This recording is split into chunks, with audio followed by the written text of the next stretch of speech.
بسم اللہ الرحمن الرحیم۔ السلام علیکم۔ پاکستان کے حالات دیکھ کر رونا آتا ہے، اور جب پاکستان کے عوام کو دیکھتے ہیں جو ایک ایسے شخص کو پاکستان کا نجات دہندہ سمجھتے ہیں جسے نہ یہ پتا کہ قیام پاکستان کے وقت پاکستان کی آبادی 40 کروڑ تھی یا 4 کروڑ، جسے یہ نہیں پتا کہ پاکستان میں 4 موسم ہے یا 12، جو جرمنی اور جاپان کی سرحدیں ملا دیتا ہے اور رونے کو دل کرتا ہے، جو صرف لفاظی سے لوگوں کی آنکھوں میں دھول جھونکتا ہے اور جو صرف گرجتا ہے مگر برستا نہیں، جو سیلاب زدہ علاقوں میں جا کے اتنا پازیٹیو ہو جاتا ہے کہ کہتا ہے کہ بہت بڑا علاقہ پانی میں ڈوبا ہے، لیکن اس کا فائدہ یہ ہوگا کہ اگلے سال گندم بڑی اچھی ہوگی، جسے یہ بھی نہیں پتا کہ لوگوں کی زندگی تباہ ہو گئی ہے۔ گندم اگانا تو دور کی بات، گندم کھانے کے لیے نہیں ہے، اور اس محاورے کی طرح ہے کہ سڑکوں پہ آگے ہیں جو ہم تباہ حال اور لٹے ہوئے لوگوں کے لیے استعمال کرتے ہیں۔ گھر گر گئے، بستروں سے لے کے فرنیچر تک سب کچھ گارے کا حصہ بن گیا، غذائی اجناس جانور پانی کے ساتھ بہہ گئے، لیکن یہ ابھی بھی لوگوں کو ذہنی عیاشی کروا رہا ہے کہ مستقبل میں کیا ہوگا، اور یہی وہ اس قوم کے امیدوں اور خواہشات کے ساتھ بھی کر رہے ہیں۔ مجال ہے کہ ان کے دور اقتدار میں 4 سال میں یہ پتہ چلا ہو کہ یہ حکومت میں ہے یا کنٹینر میں۔ معیشت خراب ہے تو سابقہ حکومتوں کی وجہ سے، کام نہیں کر سکے تو سابقہ حکمرانوں کی وجہ سے، قرضے ڈبل کر دیے، مہنگائی آسمان نے پہنچا دی، لیکن بڑی ڈٹائی سے کہنا کہ جی معیشت ترقی کر رہی تھی، چاہے صحت کا شعبہ ہو یا تعلیم کا، چاہے معاملہ آئین کا ہو یا جمہوریت کا، معاملہ روزگار کا ہو یا بلدیاتی انتخابات کا، قصہ مختصر کوئی ایک شعبہ تو اٹھا کر دیکھ لیں کہ عمران خان کی حکومت نے تباہی ہر چیز کا مقدر بنا دیا، لیکن موصوف چلے ہیں امریکہ سے آزادی دلوانے، اسٹیبلشمنٹ کے کندھوں پہ بیٹھ کر آنے والے ہر روز اسٹیبلشمنٹ سے اقتدار کی بھیک مانگ رہے ہیں، لیکن اس کے متوالے ہیں کہ ان کے دماغ بند ہیں۔ وہ مذہب سے لے کے سیاست تک ہر چیز عمران خان کے ذریعے حل کرنا چاہ رہے ہیں۔ ریاست مدینہ چاہیے، عمران خان بنائے گا۔ پاکستان کو یورپ اور امریکہ بنانا ہے، وہ بھی عمران خان بنائے گا۔ اپنے ارد گرد بے ایمانوں کی فوج رکھ کر وہ قوم کو ایمانداری سکھائے گا۔ لوگوں میں اتنی نفرت اور غصہ بھر دیا ہے کہ خانہ جنگی کے لیے میدان صاف ہو رہا ہے، کیونکہ عمران خان یہ بات بالکل کلیئر کر چکا ہے کہ اگر وہ نہیں تو پھر کوئی بھی نہیں ہے۔ خود غرضی کی اس انتہا کو کیا نام دیا جائے؟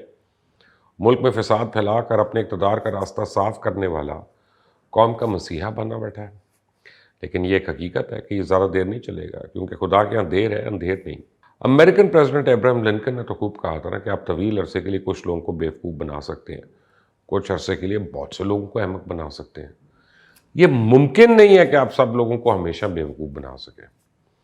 میں حیران ہوتا ہوں جب لوگ مجھے بتاتے ہیں کہ عمران خان کیسا ہے، جس نے 10 سالوں سے برے ترین حالات میں سپورٹ کیا، جب وہ ٹانگا پارٹی تھی، جب اس کو منہ لگانے کو تیار نہیں تھا، لیکن ہم نے روایتی سیاستدانوں کے خلاف اس کو سپورٹ کیا۔ میں غلط تھا، میں بھی اس کو پاکستان کے لیے ایک امید سمجھا تھا، میں غلط تھا کہ میں نے اس کو ایماندار سمجھا، میں غلط تھا کہ میں نے اس کو موقع پرست ماننے سے انکار کیا، میں غلط تھا جب میں نے اس کو مسیحا سمجھا۔ اب جبکہ مجھے سمجھ آ گئی کہ عمران خان پاکستان کا وزیر اعظم بن کر بھی بقول پرویز الہی کے، میرے نہیں، پرویز الہی کے، صبح شام پیمپر تبدیل کرواتا تھا، نیپی چینج ہوتے تھے جسے بیساکھیوں سے چلایا جاتا تھا، جو بہترین ٹیم کا دعویٰ تو کرتا تھا، اس کے بعد نکمی ترین ٹیم تھی۔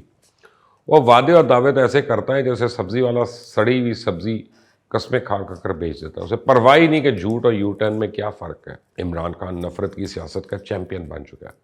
ہر انسان میں نفرت کے جراثیم ہوتے ہیں، اور جب یہ جراثیم جاگتے ہیں تو انسان اسے اپنی عزت و موت کا مسئلہ بنا لیتا ہے۔ عمران خان نے 30 سال سے یہ رونا رو رو کے اپنے حامیوں کو یہ یقین کرا دیا کہ اس کے مخالفین قابل نفرت ہیں۔ یہی وجہ ہے کہ عمران خان کے سپورٹرز نے سیاست کو زندگی اور موت کا مسئلہ بنایا ہے اور اسے اپنی ضد بنا لیا۔ انہیں تو یہ بھی یقین ہو گیا ہے کہ اگر اقتدار عمران خان کو نہ ملا تو ملک تباہ ہو جائے گا۔ وہ نفرت میں اتنے اندھے ہو چکے ہیں کہ ان کو عمران خان کی تباہی نظر نہیں آتی۔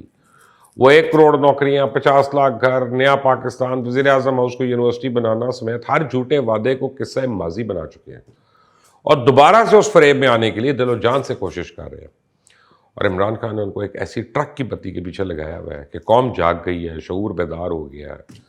کبھی علامہ اقبال کے نظریات تو کبھی قائد اعظم کی سیاست، کبھی پاکستان کا مطلب کیا تو کبھی حضور صلی اللہ علیہ وسلم کی خصوصیات گنوا کر ان کو اپنے سیاسی حریفوں کے خلاف استعمال کرتا ہے۔ کہتا ہے جس نے مجھے چھوڑا اس کا لا الہ الا اللہ سے کوئی تعلق نہیں۔ ان کے لوٹے اور ضمیر فروش ایسا نہیں کر سکتے۔ بھاولپور میں جا کے طارق بشیر چیمہ کا نام لیے بغیر کہہ رہے تھے کہ بہت بڑی بڑی مونچھوں والے کو لوٹے کو جینے نہیں دینا، حالانکہ وہ کاف لیگ کا ہے، چودھری شجاعت کے ساتھ کھڑا ہے، لیکن نون لیگ کی حکومت کو سپورٹ کرنے والے سب اس کے کاغذ میں لوٹے ہیں، چاہے قانون اور رسول اس کے بارے میں جو کچھ مرضی کہیں۔ وہ اپنے ارد گرد کے لوٹے سے نظر نہیں آتے جو ہر دور میں کسی نہ کسی حکومت کا حصہ ہے۔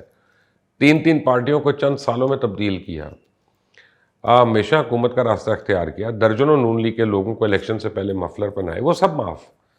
لیکن جو اس کو چھوڑے، خواہ کسی بھی مخالفت یا تنگ آ کر چھوڑے، وہ ضمیر فروش، غدار، لوٹا، غلام، مفاد پرست، لفافہ، دنیا کا بدترین قابل نفرت شخص، اور جس کا سپورٹر ہے وہ باشعور، غیرت مند ہے، اور مزے کی بات ہے اس کے سپورٹر سے من و ان تسلیم بھی کر لیتے ہیں اور اپنے آپ کو باشعور بھی سمجھنا شروع کر دیتے ہیں۔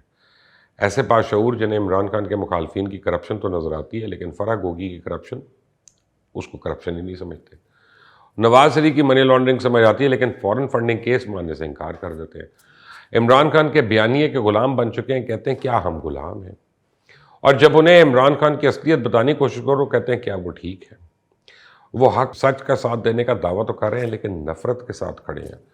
جب کاف لیگ مشرف کے ساتھ تھی تو وہ ڈاکو تھے، عمران خان کے ساتھ ہیں تو صادق اور امین ہیں۔ جب مشرف کے ساتھ تھا تو ریفرینڈم کرواتا تھا، وزارت عظمیٰ نہیں ملی تو انہی کو ڈاکو، ڈیزل اور شریف اور زرداری کی تعریفیں شروع کر دیں۔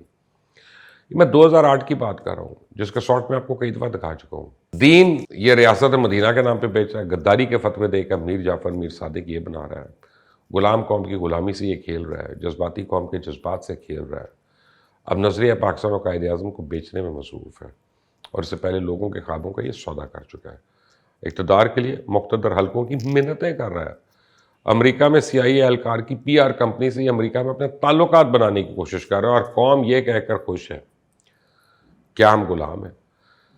سعودی عربیہ کے ایک فون پر اس کی آزاد خارجہ پالیسی کا جنازہ نکل گیا۔ 30 سال سے دنیا میں مانگ رہا ہے، اور شہباز شریف کے شاٹ چلا چلا کر یہ ثابت کرنے کی کوشش کر رہا ہے کہ وہ خود غیرت مند ہے۔